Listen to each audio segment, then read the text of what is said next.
Hello, everyone. Welcome to Everything But the Cats. We're the cats. We're everything but the cats. Yeah. Hello, everyone. Welcome to Everything But the Cats.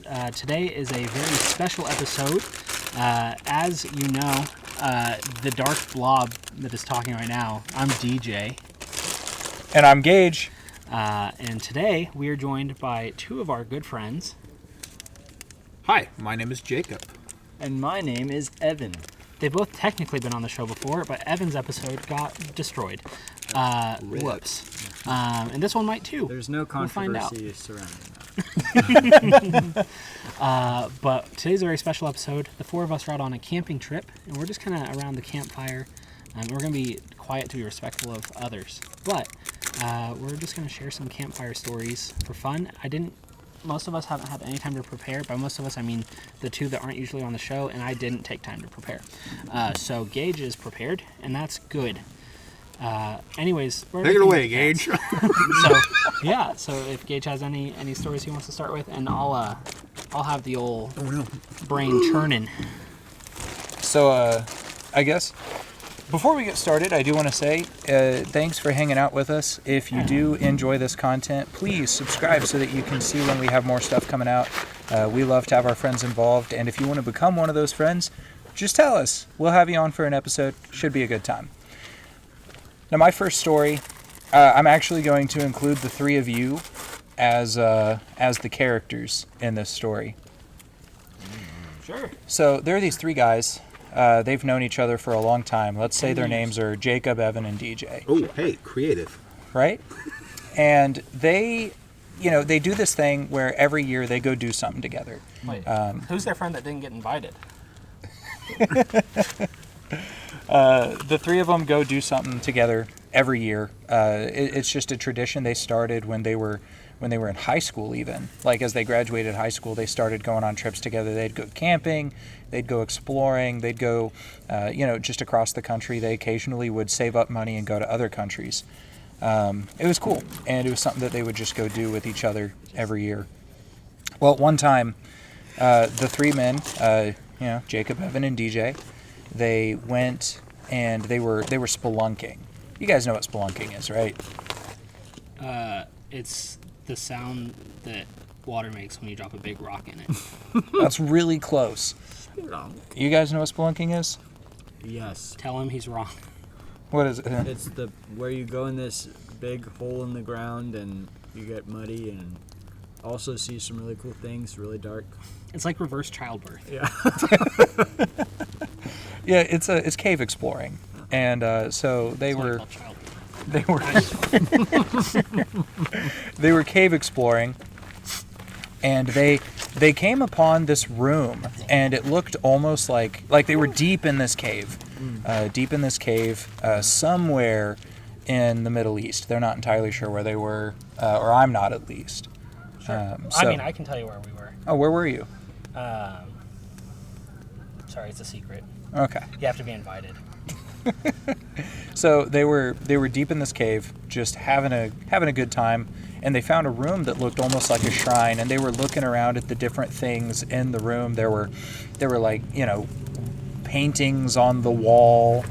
It looked ornate, even though a lot of it had been, over time. Like the metal things had rusted for the most part. The paint had mostly been stripped away, but you could tell that it was a room that used to be held in high regard. And they found an old oil lamp. Aw, poor dog. So they found this old oil lamp and they picked it up. And I'll eat chocolate. And as they picked up this old oil lamp, and started to dust it off a little bit, a genie came out. I knew it. And the genie looked at Jacob, Evan, and DJ and was like, "Thank you guys for setting me free. Thank you so much."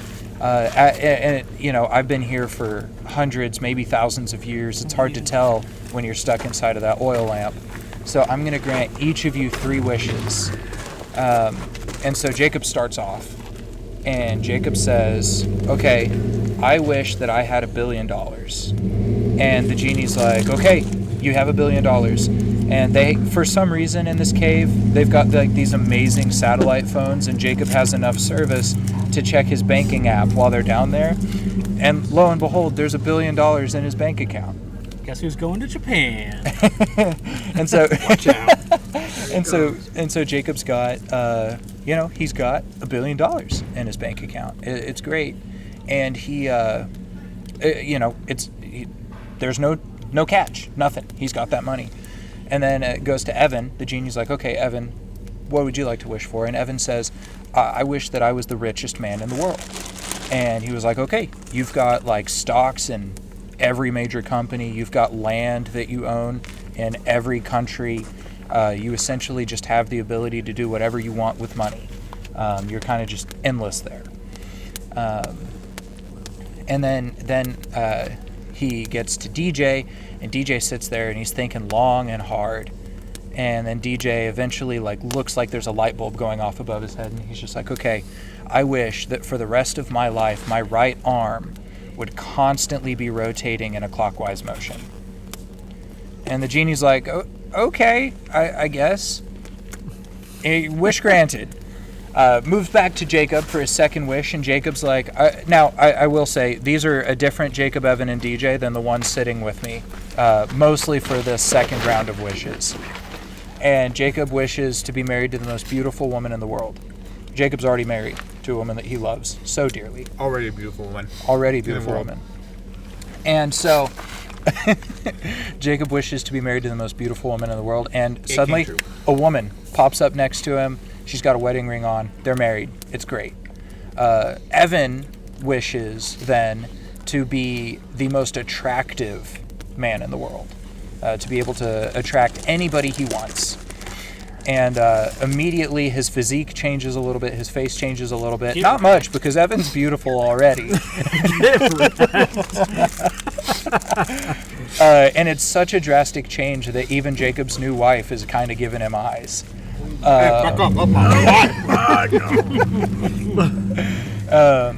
then it gets back to DJ, and DJ's thinking again long and hard.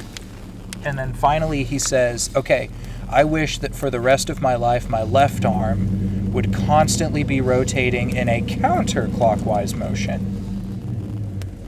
The genie again is like, okay, wish granted, I guess. And then he moves back to Jacob, and Jacob says, okay, I wish that I could never get sick or hurt. That I'm invulnerable, essentially. And the genie's like, okay, cool, you got it. You're never going to be able to get sick. You're never going to be able to get hurt. You will die of old age. That's just how it's going to happen. And then it gets to Evan, and Evan's like, you know what, I'm going to one-up this. I wish that I would live forever. And the genie's like, yeah, your wish is granted. You're going to be able to live forever. You've got this. Nothing can kill you, even old age. And Evan's like, great, cool. Gets to DJ again, and he's thinking longer and harder than he has so far. He's just got this look of consternation on his face. And pooping. I'm a dad. I know what I'm doing. He's got the rotating your arms. he's got the pooping face on. Oh no. For the listeners, one of the marshmallows caught on fire. We're making s'mores. Yeah. Actually, I think attempting to make s'mores. I think the wood stick that we're using caught on fire. And the marshmallow. I toasted the graham cracker. All that does is make it taste like a burnt graham cracker. Could you graham cracker me, Evan? Yes. Oh, could you graham cracker Jacob? Could you graham cracker me too? Thank you, Jacob. Could someone chocolate me? Jacob, you're the best. I try. You're the best Jacob I know. Oh, easy. You have other Jacobs. Yeah, Jacobs that listen to this. I didn't mean it. Yeah, you just kissing butt right here. So. No, so It's political. it is political. It's always political. So yeah, after a while of just thinking on it, DJ finally just gets this humongous smile on his face, and he says, okay, for my final wish, I wish that for the rest of my life, my head would constantly be rocking back and forth.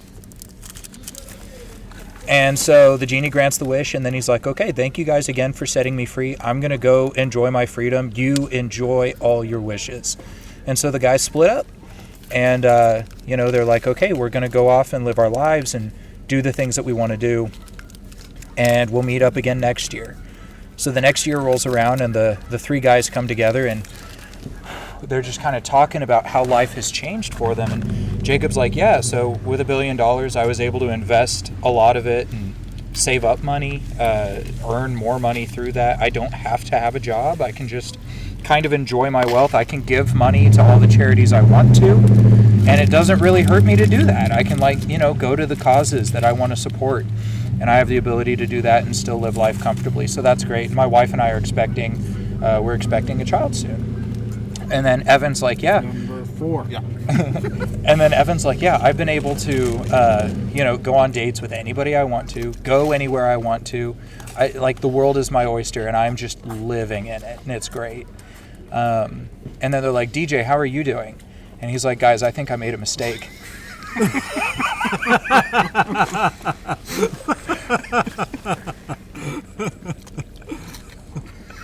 Pretty good. So yeah, that's the story. That's a good story. The first time I tried to tell that story, I was trying to tell it to my parents, and I was laughing so hard on the first round of wishes that I couldn't finish it. And they just started dying at how much I was laughing. Then when I got to the punchline, they were like, Okay. that's it? That's why you were laughing so hard? Did you use me when you told it that time too? Oh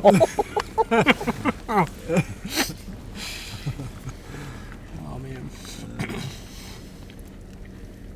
No, every other time I've told this story, it's been friend 1, 2, and 3. That's fair.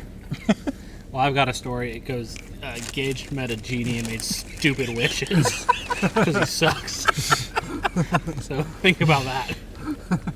To be clear, I did ask DJ beforehand if I could use him as the butt of the joke. He did do that. I'm trying to think if I've got any stories. It's a beautiful night, guys. It is. Yeah. Good night for some s'mores. We had some MREs earlier. Yeah. Thank you, Gage. Thank you, Gage.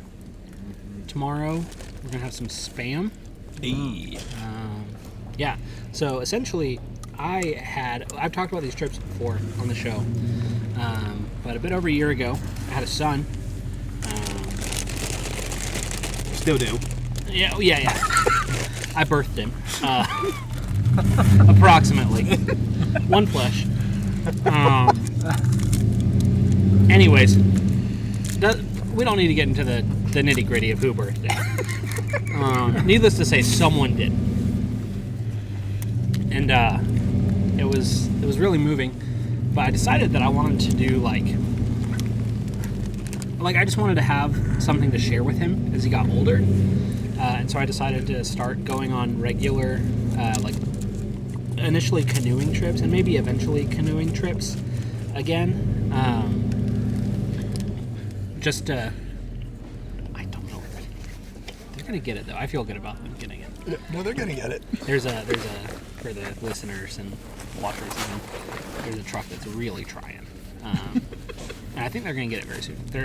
It's pitch black, so they can't see. It's super dark. Backing up is famously difficult. Yeah, and they have a trailer hooked up to the back of their car. So They're it's doing a great job. Yeah, they're doing great. We believe in you. Could be better. Just kidding. Great job. Put a muffler One on. marshmallow meat. I want another for you. But anyways, so I want to go on these trips, so I'd have something to share with my son as he got older, and almost a way, opportunities to create rites of passage for him as he got older. So we go on a big canoeing trip, and he's officially a man now, or whatever. There are books about it. But anyways, decided I wanted to do that, and so started going on trips. And my first trip a year ago was with Evan, who's over there. You can't see me. And Gage, who's Gage. He's the bald one. But yeah, so got to go with them, and then went with another friend afterwards, and I bought a little raft that Evan and I took out on the water for the first time tonight. I had a hole and I patched it up, and it worked, and I feel like a man now, more than I've ever felt like a man in my life. So that's cool. That's not true. But cool. It is cool. And yeah, so super grateful to these guys for coming out here with me, and for the investment that they're willing to make just in having fun and hanging out with me, but also the investment that they're making in my boy as we keep doing these trips. Marshmallows are flammable, y'all. But yeah, so that's what we're doing out here. That's why we're out here. Tomorrow we're gonna go on a little boating trip in my boat. We'll go down a river. Should be a fun time. It works in a lake, so we'll find out if it works in a river too. That's how buoyancy usually works, so it should be fine. But we will we'll see. So I feel like the only story that comes to mind for me is the classic like soaring eagle. But is that like? I don't think that's appropriate. Are we past that as a society? It makes me sad, but I think we are. But honestly, this is the way to get on Joe Rogan. Like if we Gotta start somewhere. if we say stuff that's not acceptable and is kind of derogatory, we'll get on Joe Rogan. So I'm gonna send it. That's a joke. But man, okay, so this is on another planet. Okay, so is the Avatar world? Is that just Pandora? Is that Yeah, right? it's Yeah, that's Pandora. Pandora. Okay, so one day on Pandora, there's a guy, One of the Na'vi. one of the Na'vi, Very good. named so stupid. One of the Na'vi is named Soaring Eagle, as they are. Are you going to tell it from the beginning with his dad? No. Okay. No. Soaring Eagle, as they are. And there are no parallels between this and the real world, is thing number one. So don't even think about that. I've never watched Avatar. I don't know if that's a name they would use. I doubt it is. But in this is a fake other Pandora. So like there's a multiverse, right? This is Pandora 7. And on Pandora 7, there's a man named Soaring Eagle. Now, Soaring Eagle was the son of... they don't really have chiefs, or like they kind of have tribes or whatever.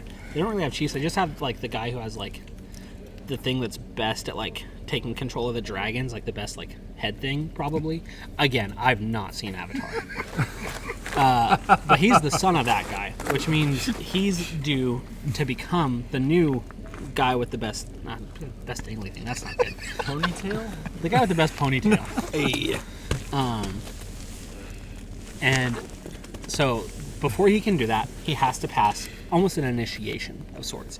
And essentially, he has to decide what his new name is going to be, and he has to earn it. So he thinks about it.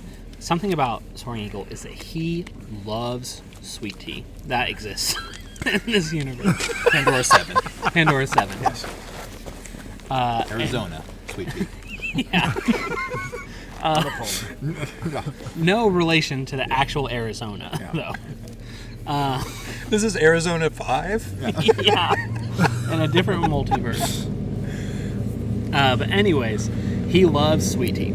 And so he tells the kind of the tribe of elders who all have like, they've got ponytails like 2 through 6. There are 5 of them. He tells them, hey, I want to be called Drink Sweet Tea. And so they decide that they're going to get together and they're going to think about like what his challenge is going to be. So they deliberate for a while, and eventually they land on... Man, the punchline of this joke doesn't... Okay, so... I thought you were... Okay. We'll get to the punchline later. I can't give it away. Anyways. Sorry about everything. Anyways, they decide that for him to be named Drink Sweet Tea, he's going to have to drink 5 gallons of sweet tea in one sitting. And so he's never done that before. He's done like a gallon at a time before, but because he loves the stuff, but he's never done 5. So that's definitely going to be a challenge. He's not sure that medically it's like possible, but he's sure he's going to try. And so it's coming up in 5 days, and he knows that he's going to have to practice. So day 1 of practice, he realizes, all right, you know what? I've done a gallon before, but I should start light. It's been a while since I've done a whole gallon in one sitting. I'm pre-diabetic. and so but that's fine for now or whatever. Pre-diabetes is very chill in Avatar, probably. So he drinks a gallon of sweet tea, no problem. Has to use the bathroom, and so that's fine. It's whatever. Does that, kind of recovers the next day, comes back the next day, and it's time to try again. So he goes, he drinks first gallon, no problem. Second gallon, no problem. And yeah, kind of the same as yesterday. Everything's fine. Comes in for day 3 of practice. And he knows that 3 is going to be a challenge. 2 is pretty easy, but he knows that 3 is going to be where it really starts to ramp up in difficulty. So he drinks the first gallon, no problem. Second gallon, really no problem. Third gallon, problem. He's drinking it, and it just takes a bit more work to gulp it down. And he's starting to feel maybe some pain in his kidney. He doesn't know. Hard to say. Do they have kidneys on Pandora? I don't know. He doesn't. They have doctors. Probably. Guys, I'm sorry. So anyways, he goes. That's that. Day 4 rolls around. Also, everyone around this has heard this story. So I'm sorry to you guys. Honestly, too. I have not. So This is all new for me. No way. So I'm enjoying this. So what's taking Sorry. place in Pandora? Yeah. Is in Pandora, not in America natively. But anyways, day 4, he's had 3 the day before, so it should be fine, but he knows it's gonna be a challenge again. So he drinks the first one, no problem. Second one, no problem. Third one gives him a little difficulty. It's easier than it was yesterday. Still a little bit of difficulty. Fourth one, that's a challenge. He loves sweet tea, and it's like he's never had to endure drinking sweet tea until this moment right here, and so he's struggling. It's like gulp, and then he's like sweating and like wiping it off. Another gulp, catching his breath, sweating, kind of rubbing his tummy to see if he can rearrange the tea so that there's more room, because he is feeling it. But finally, he manages to get it down, which is good, because tomorrow's the big day. He knows that tomorrow he's going to have to drink 5 gallons of sweet tea to prove that he is worthy of having the best ponytail. And having his name changed. And having his name changed. So he shows up at the wigwam or whatever, but Pandora version. And there's a huge crowd. They're all ready to watch. I mean, they're essentially watching, like, to see if their new leader is going to be their new leader or not. It's like the animals watching Simba be crowned, except if that's dumb. Okay. Anyways, it's like that. It's like if a bunch of sweet tea went and watched him do this, since they're the animals they eat. Was the joke I was working on. Anyways, so the whole crowd is there, and they're excited to watch it. They know he's been practicing, and they know he loves sweet tea, and they love it. Like, he's a great guy. He's known around the community. He's friendly. Good dude. And so they're excited to watch him do his thing. And so they all watch, and he slams the first gallon of sweet tea. Slams the second gallon of sweet tea, works down the third gallon. Much easier than it was the first time we did the third gallon, because his stomach has expanded some, and he's been taking his insulin. I don't know. It works a bit easier. Fourth gallon, still very difficult. Definitely, it's like the second hardest gallon of sweet tea he's ever drank in his life, and it was the fourth gallon yesterday that was the hardest. But he manages to get it down. Didn't sweat a ton, but still sweated some. But now comes the 5th gallon. And it is agonizing. But he knows that a lot of times in life, the thing that's on the other side of agony is glory. And so, he starts drinking. He starts chugging it. And so he's chugging it, and he gets about 3/4 of the way down, and he hits a wall. He pauses, catches his breath, wipes the sweat off, like holding it in. And then he slams it down and finishes it. And the whole crowd goes wild. And immediately he excuses himself. He just leaves. He's got somewhere to be, and he's gone. And so they're all confused. Like, where did this guy go? Eventually he'll come back. Right? He has to, right? And so they wait for 10 minutes, 20 minutes, becomes 30 minutes, becomes an hour, and he hasn't returned. And so they go looking for him. And again, creative liberties about Pandora here. Unfortunately, they found him lying dead in his own teepee.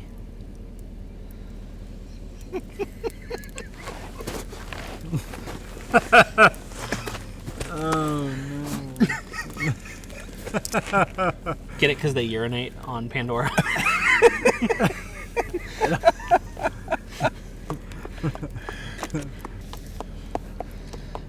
So that's the best story I've got. That's a good story. Oh, hey, the lighting is good for once. Yeah. Hey, spotlight. Hi. Noise. You guys got one? I don't know how we're gonna top that one. I actually have a continuation to that one. Oh, okay. It's on Pandora though. Pandora. It's on Pandora, yeah. Pandora 7 Yeah. It's on Pandora 7. So, with Arizona 5, sweet tea. How do one of you guys want to go first, or you want me to say it? Good Tombstone reference. I don't know if that's what you were doing, but Me? yeah. Nope. Yeah, at one point early in Tombstone, Doc Holliday sees someone just shoot a guy in the street, and he's like, how cosmopolitan. Oh, that's funny. Um, I was just showing off that I know the word cosmopolitan, I think. Oh, that's fair. So I'll wait for you to get back and then tell part 2 of that story. And then do you guys have others? Any that you might be thinking about? The only thing I can think of right now is I could share just a random story like I would give Titus before bed. That's basically all I got.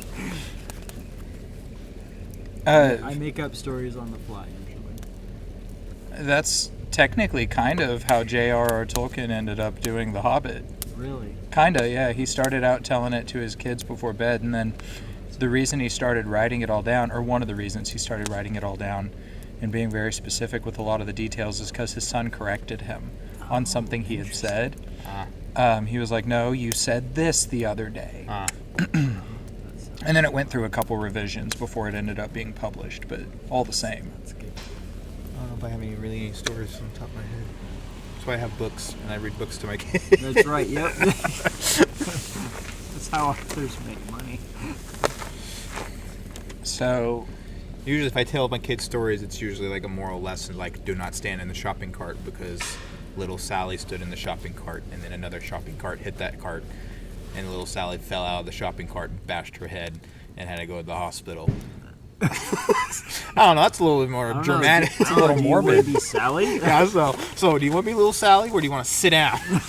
one time, Becky smoked a weed, and then she died. Don't smoke a weed. I can speak from experience. I was Becky. One time I looked at a cigarette, I got lung cancer. There you go. Don't do that. One time I looked at a cigarette, the president killed my parents.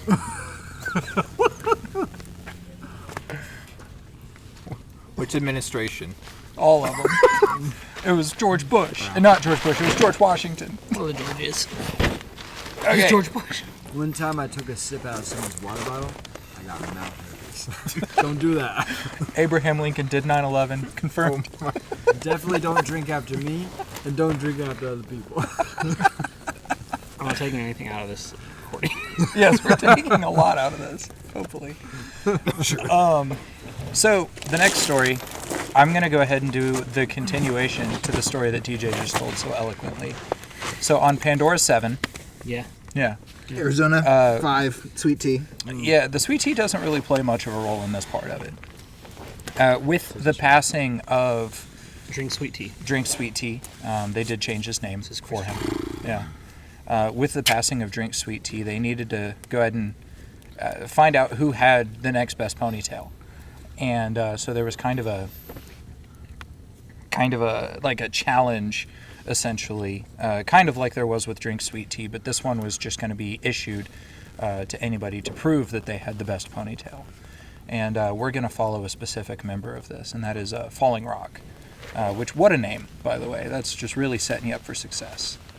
And the challenge is to go into the forest and hunt and capture a wild Snipe. bear. 50-point snipe. Yep, that's what we're gonna call it. I don't know what they're the real beasts on on their Pandora planet. Yeah, on Pandora 7, those are things. Lightning? Yes, sir. Yeah, that's lightning. I just assumed it was a big flashlight. Don't worry, we're right by a lot of trees, so we're good. Yeah, we're right by a lot of trees and a body of water. We're Yeah. fine. Yeah, my hammock's attached to 2 of them. So. There's room in the tent. Yeah. But yeah, so Spooning room. Falling Rock goes off into the woods and he's trying to find a 50-point snipe. And he's looking high and low, and it's actually been like days, could have been weeks. He's not really sure. He just knows that it's been a long amount of time.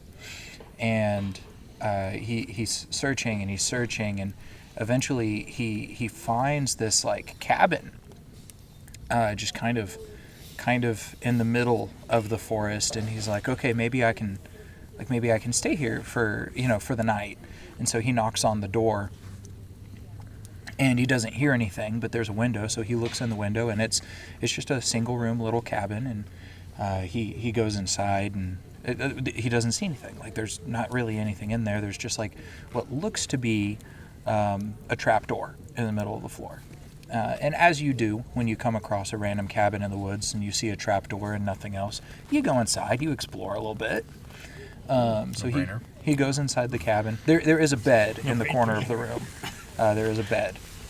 But he opens the trap door, and there's just a flight of stairs.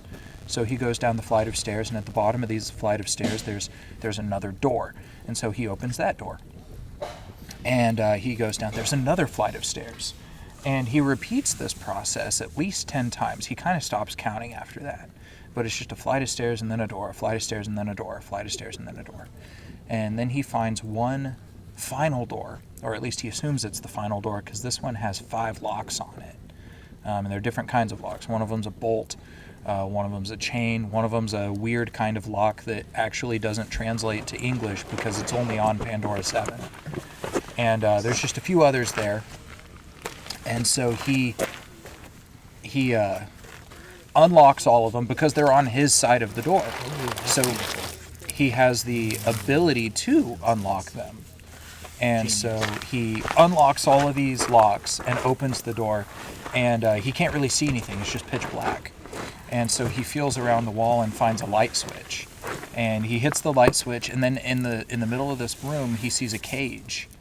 And in the cage, he sees something that he's never seen before. It's a pink gorilla.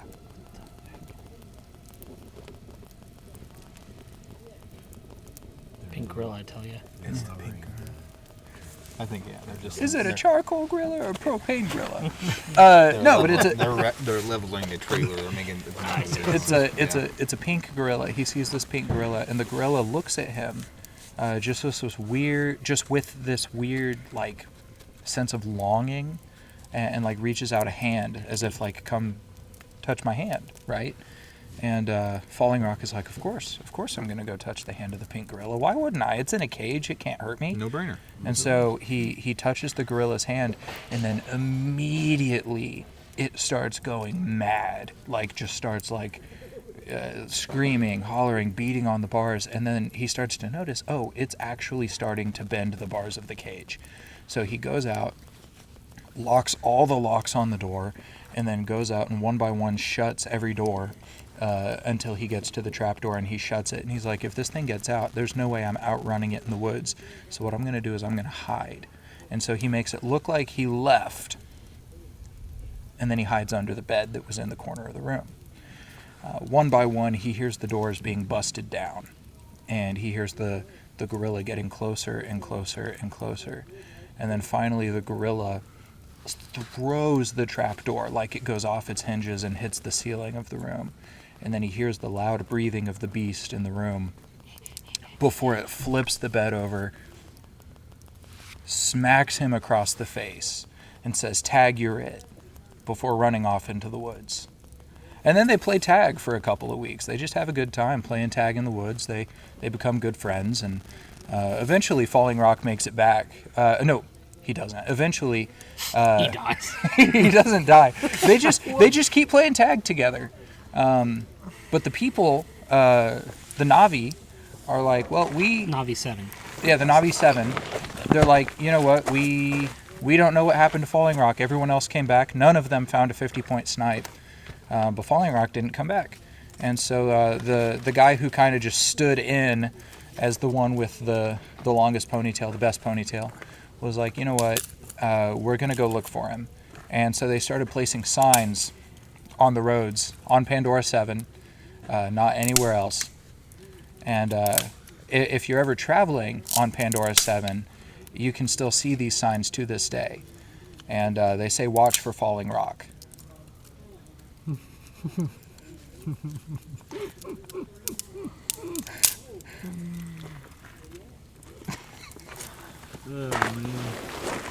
you have one more story, Gage? I do have another story. I've got one. Does anyone else have one? You boys have one? Anything come to mind? I guarantee the noise of the gravel is going to cover a lot of our voices. That's fair. We'll see. I could make one up. Go for it. You're a dad. Yeah, that's right. Once upon a time, There was a magical little boy named Titus. there was a clown. It was a very respectable clown. Okay. He was the funniest clown in the town. Bars. He had the fuzzy balls on. That's one funny clown. This is a children's story? So the moral of the story.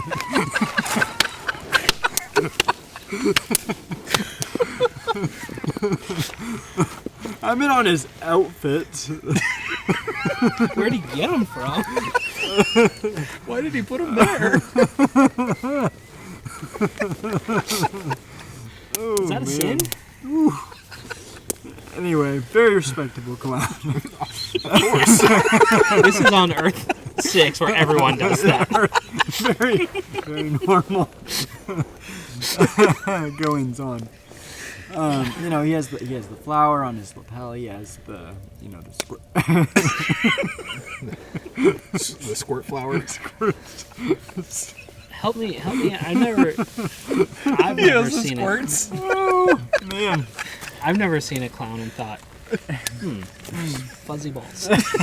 So help me visualize what I should be visualizing here. I've never seen a Alright, clown and thought that's a alright. respectful clown. A respectable clown. Very respectable. He is well known for his craft.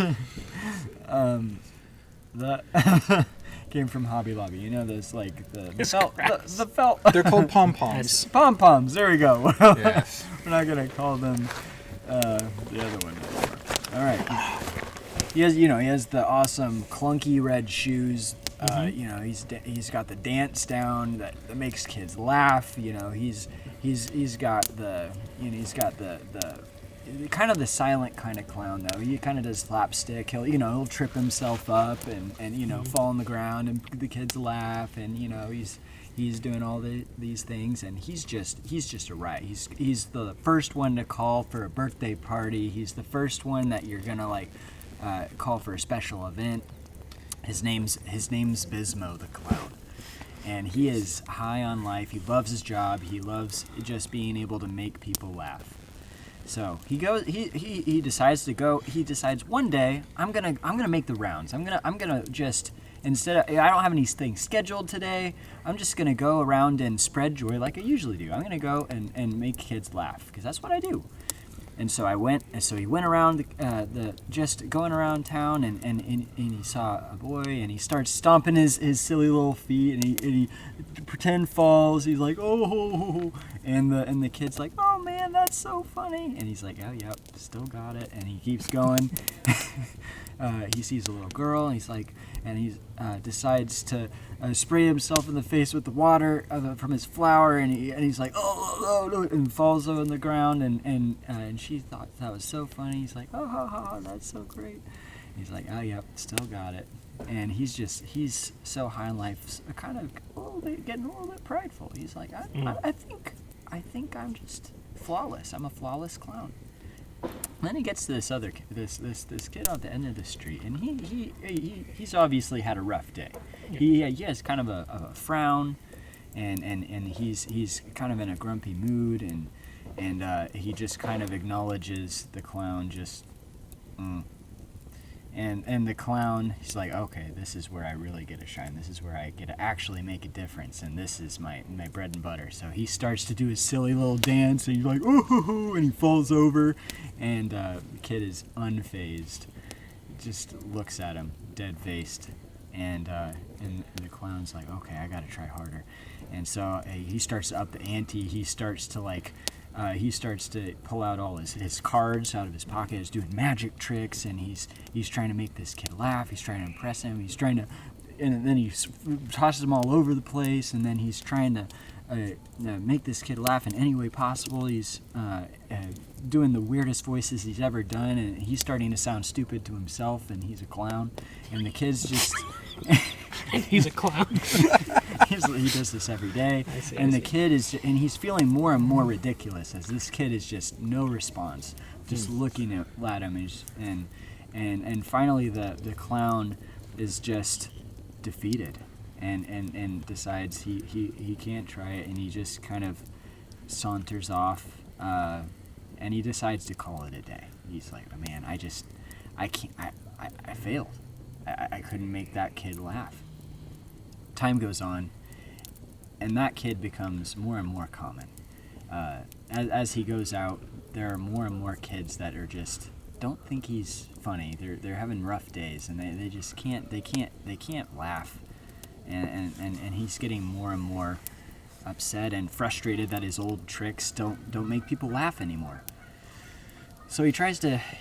So one day he's like, well, you know what? Maybe I need to shake things up. Maybe I need to do something totally different. Maybe I need a new look. And so he decides to paint instead of doing the typical, colorful look. He decides to go the classical. He tries to go classical black and white gothic clown. It's not a face. And he's like, what if I just match the emotions and make them feel and empathize with them? So he goes out on the town in this gothic outfit. And he comes to the first kid, and the kid's just like dead face, upset, sad, and so he starts going up to the kid and pouty face and starts miming the kid, and the kid is obviously not laughing, and he's frustrated and not fazed at all. And so the clown, again, is just, moves on to the next kid, and same response, just can't seem to get anybody to laugh no matter what he can do. And so then he decides, whenever he got to the point of frustration. He got to the point of he is angry that nobody is taking him seriously anymore. He's not getting calls for birthdays. He's going under. He just decides to, in front of this kid, he sees this cat, and he just decides to take his anger out on this cat. He just full-on kicks it across the street. And It's then cat all of a 7, sudden, they can take it. all of a sudden, he starts hearing a chuckle, and he looks over, and the kid's laughing, and it dawns on him, oh, that's what I need to do. So he goes to the pet store.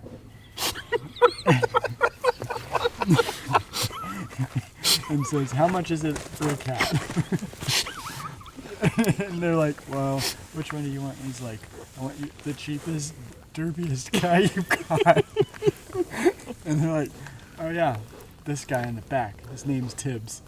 And so he buys Tibbs for, they give it to him for like $1. It's like just so they can officially make a sale. But this cat is the devil incarnate. And he starts to take this cat on the road with him. He'll try and do his normal thing, and when the kid doesn't laugh, he'll just kick Tibbs across the street, and then he starts getting a laugh. Eventually, that's not even enough. So then, no. Then he gives Tibbs a little punch to the face, a little boxing match, and he's like, "Sorry, Tibbs," and he's like punching him in the face, and the kids start laughing again, and then eventually, he gets so tired of this act, and Tibbs is totally fed up. Tibbs passes away after about a year of this. He just couldn't hold up to this kind of abuse. So the clown finally is fed up with this, and he ends up going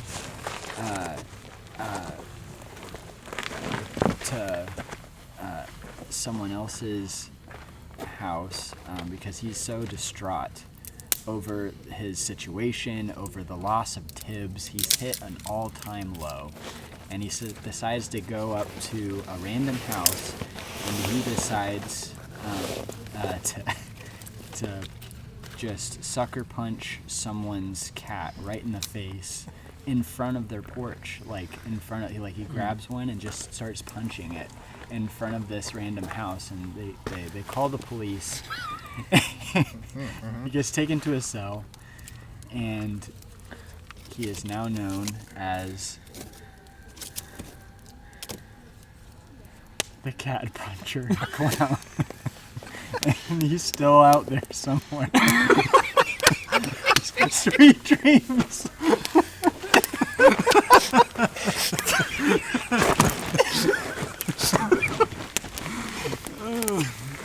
My dreams will always sweet tonight. So good. Yeah, I'm terrified. Bismo the cat puncher. I was expecting like some Pepto-Bismol joke. Yeah. I did not have an ending. Good story. I don't think that's lightning, but it is. But I don't think it is. Right. Sure. Evan, that reminded me of a story, actually. Okay, good. I know, DJ, you said you have one more. We can wrap up with this one. I mean, we can still do yours, but I just want to piggyback off this real fast. I want to still have battery. Oh, that's fair. Yeah, so we can wrap up after you say something. So this one's real short.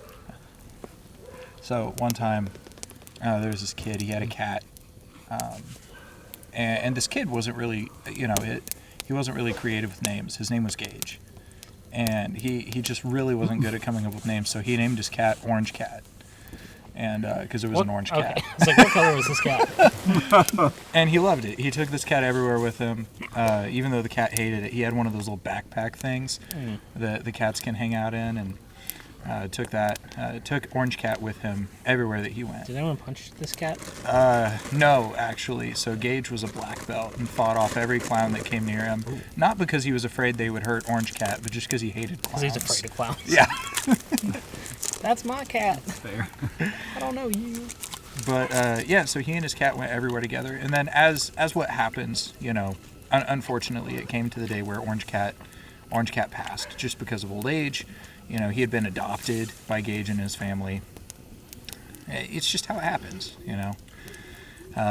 And so Gage, he's just kind of like going through his days, and I thought the cat's name was Gage. Gage is the person. Gage is the kid. The cat is named Orange Cat. Oh, his name's just Orange Cat. Okay. Gage is bad at naming things. Okay. Yeah, Gage is bad at naming things. Okay. And he's trying to sleep, and he's just tossing and turning, and he looks across the room, and he sees his door is open, and in the doorway he sees these two little, like, what looks like eyes, and he's freaking out a little bit, so he turns the light on, and there's nothing there. And so he's like, okay, I guess I'll try to go back to sleep. He turns the light off. He hears a noise that sounds like footsteps. And again, he looks over at the doorway and sees these two eyes just looking at him. Turns the light on again, nothing. And then he just keeps... And then eventually, he goes through this process a couple of times, and then he does that. He falls asleep. And he wakes up feeling something like rubbing across his stomach. And he's like, oh my gosh, what is it? So he's like frozen in fear. He opens his eyes a little bit because he doesn't, whatever it is, he doesn't want it to know he's awake. He opens his eye a little bit. He can't see anything. There's nothing there. So he turns the light on. Still nothing there. He stops feeling the sensation. And he's like, what is happening? And this goes on for like a year or so. He tells his parents, they hire exorcists, they burn sage. Sage doesn't work because you can't get demons out with anything but Jesus Christ. Just a bunch of stuff like that. Nothing's happening. It's not a demon even, but we'll get to that. And it's just all this stuff is happening. Nothing's like harming him. It's just like freaking him out. And then one day he has a dream. And in the dream he sees his orange cat. And his orange cat can suddenly speak English because that's how this works. And his orange cat is like, Gage, I'm the one who's been with you all these nights. He's like, you have? He's like, yeah. He's like, how long will you be with me? And then the orange cat replies, always. I'd like to give a shout out to Orange Cat Always. Yeah. Orange Cat Always is an affiliate of Everything But the Cats. They have cat toys, they have cat accessories, they have cat food, a bunch of other stuff. If you have cats or any feline needs, go to www.orangecatalways.com/everythingbutthecats. And if you use the code everythingbutthecats when you check out, you get 10% off your order. The link will be in the description below. You can get there also by going to everythingbutthecats.com/we-sold-out. Yeah, so thank you to Orange Cat Always, and thank you to you for checking them out. So that's what we've got. Thanks for joining in on story time with us. Thank you to Evan, Jacob, and Gage again for coming on this trip with me. There's lightning in the distance, so we'll see what tonight holds. Jacob's in a hammock, and we're going to lock the tent. So it sucks to be him. Thank you guys for listening. Huge shout out, as always, to Adam Ward and Jared Scrother for our intro and outro music, respectively. Anyone else? Garrett, thank you. I know you're listening. Jake, thank you. I know you're listening. And that's the list. Thanks, Mom, for listening. Laverna? Yeah. Thanks, Laverna, for listening. Aunt Holly, thank you for listening. That's the list. Anyways, thanks so much. We'll see you guys next week. If you don't like our thanks, as always, go thank yourselves.